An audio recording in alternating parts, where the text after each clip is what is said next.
Hello everyone, welcome back to Tej fellow vlogs.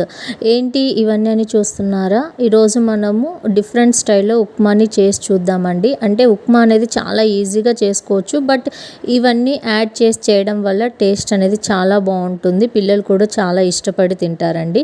ఇప్పుడు ఈ వీడియోలో చూపిస్తున్న ఇంగ్రీడియంట్స్ అన్నీ తీసుకొని మనం ఉప్మాని ఎలా ప్రిపేర్ చేసుకోవాలో చూసేద్దామండి. ముందుగా ఒక ప్యాన్ పెట్టుకొని అందులో కొద్దిగా ఆయిల్ వేసుకోవాలి.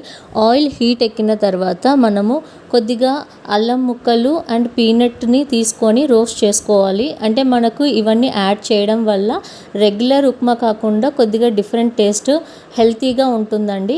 మీరు కూడా ట్రై చేయండి. ఇప్పుడు క్యాషూ నట్స్ని కూడా తీసుకొని యాడ్ చేసుకోవాలి. ఇవన్నీ కొద్దిగా రోస్ట్ అయిన తర్వాత కొన్ని తిరువాత గింజలు అండ్ ఫ్రెష్ కరివేపాకు కూడా తీసుకోవాలి. ఇవన్నీ ఇలా మిక్స్ చేసుకున్న తర్వాత ఇప్పుడు 2 to 3 మిర్చీస్ని చిన్న పీసెస్గా కట్ చేసుకొని కొద్దిగా ఆయిల్లో మగ్గనివ్వడం వల్ల మనకు స్పైసీ అనేది కొద్దిగా తగ్గుతుందండి.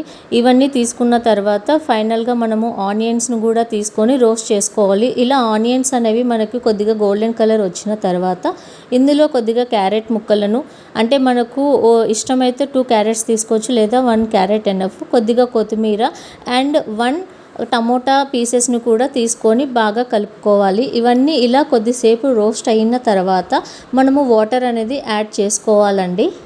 ఫర్ ఎగ్జాంపుల్ ఇక్కడ నేను ఒక గ్లాస్ ఆఫ్ రవ్వ తీసుకున్నాను కదండి, అందులో 2.5 వాటర్ అనేది యాడ్ చేసుకున్నాను. అంటే మనము ఒక గ్లాసుకి 2.5 లేదా 3 గ్లాసుల వాటర్ అనేది సరిపోతుంది. ఇప్పుడు ఫైనల్గా సాల్ట్ వేసుకొని మూత పెట్టేసుకుందాము.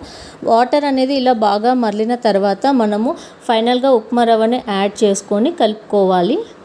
ఉప్మా రవ్వని మనము గడ్డలు లేకుండా ఇలా బాగా కలుపుకోవడం వల్ల బాగా వస్తుందండి. మీరు కూడా ట్రై చేసి చూడండి, చాలా బాగుంటుంది. మీకు కనుక ఈ వీడియో నచ్చినట్లయితే లైక్ చేయండి, షేర్ చేయండి, సబ్స్క్రైబ్ చేసుకోండి. మీరు కూడా ట్రై చేసి ఎలా ఉందో కామెంట్ సెక్షన్లో కామెంట్ చేయండి. అంటే మనకు రెగ్యులర్ ఉప్మా అనేది చాలా త్వరగా అయిపోతుంది, బట్ మీకు టైం ఉన్నప్పుడు ఇలా ట్రై చేసి చూడండి, చాలా టేస్టీగా కూడా ఉంటుంది. ఫైనల్గా మనకు ఉప్మా అనేది ఇలా పొడి పొడిగా రెడీ అయిపోతుందండి. చూడండి ఎంత బాగా వచ్చిందో. మీరు కూడా ట్రై చేసేయండి. Thank you so much for watching my video.